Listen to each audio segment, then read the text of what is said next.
불법 체류자들의 무제한 고용은 비단 식당 서비스 업종에 국한되지 않습니다. 거의 모든 중소 제조업, 공사장 등 육체노동 현장에서 불법 체류자 고용이 만연하고 있지만 어느 누구도 이를 범법이라고 인식하지 않은 상황에 이르렀습니다. 고용주 입장에서는 값싼 외국인 인력을 언제라도 손쉽게 구할 수 있기 때문에 굳이 더 비싼 임금을 주고 내국인을 고용할 이유가 없어졌습니다. 상황이 이렇다 보니 식당, 서비스업이나 기타 제조업 근로자들의 임금 인상은 물가 상승률조차 따라잡지 못하고 10년 전이나 20년 전이나 큰 차이가 없을 정도입니다. 이런 현상은 특히 육체직 노동직으로 갈수록 심해지는데, 그러다 보니 한국인 신규 인력이 들어오지 못하는 상황이 지속되고 있고, 한 나라를 떠받치는 인간 산업이라고 할 수 있는 건설 업계에서는 젊은 층이 더 이상 유입되지 않아 현장을 통해서만 배울 수 있는 기술이 전수가 되지 않아 한국인 기능 인력들의 맥이 끊어지다시피 했습니다. 이렇게 되도록 20년, 30년 동안 노동 현장을 방치해온 정부의 책임이 크다고 하겠습니다. 정부와 지자체는 일자리 창출에 모든 행정력을 동원하겠다고 공언하고 있지만 우리나라는 사실 일자리 부족 국가가 아닙니다. 오히려 일자리가 차고 넘치는 국가입니다. 300만 명에 가까운 어마어마한 숫자의 외국인 노동자가 우리나라에서 일하고 있습니다.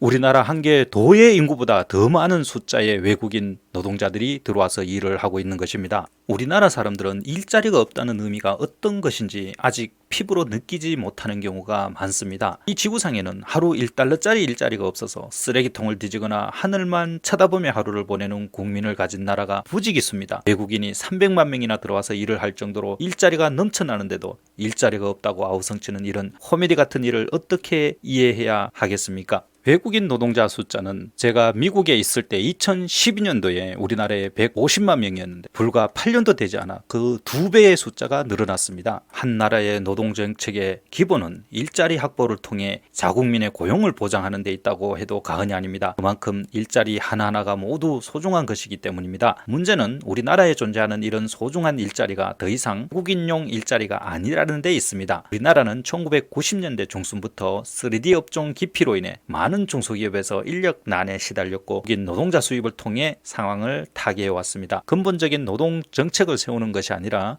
언발의 오줌 누기식으로 그때그때 중소기업의 인력을 배치하는 형식으로 외국인 노동자들을 데려왔기 때문에 경쟁력 상실과 경제 상황의 변화로 도태되어야 할 수많은 부실기업들이 저렴한 외국인 노동력에 의존해서 공장을 운영하거나 기술 개발에 투자하지 않고 싼 임금에 의존하는 방식으로 상황을 타개해 왔다고 해도 과언이 아닙니다. 나중에는 한국인 고용 의무 노력은 그냥 형식에 불과했고 모든 생산직 직원이 100% 외국인으로 채워지는 중소기업이 늘어나기 시작했습니다. 기업 활동이 자국민 고용에 아무런 도움이 되지 않은 결과까지 치닫게 된 것입니다. 우리나라에 한번 들어온 외국인 노동자들이 자발적인 출국을 하지 않고 대부분이 불법 체류자로 전락하고 있습니다. 정부가 하다못해 한번 나갔다 오는 신용만 해도 우선적으로 일할 기회를 주겠다고 하지만 그조차도 따르는 외국인 노동자들이 거의 없었습니다. 지구상에 불과 3, 4년 일해서 본국에 집을 사고 부자가 될 수 있을 만큼 돈을 벌 수 있는 나라가 흔하지 않기 때문에 사실상 유일하다고 봐야 되죠.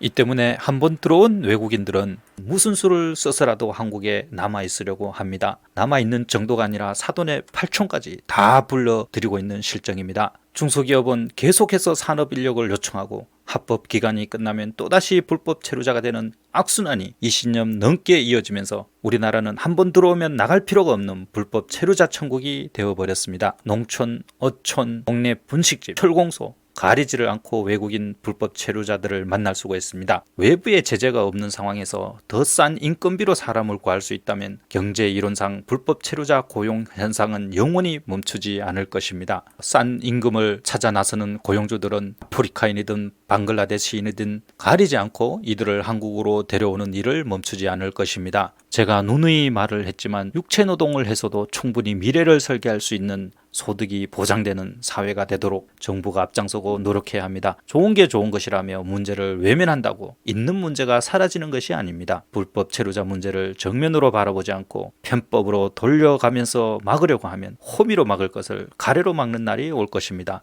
수출 증가나 경제 발전의 효과가 내국인에게 먼저 돌아갈 수 있게 모든 경제 정책을 펴는 것이 급선무입니다. 그래야 내수도 일어나고 경제도 돌아가고 저축도 하고 결혼도 해서 아이를 낳아 기를 수가 있는 사회가 됩니다.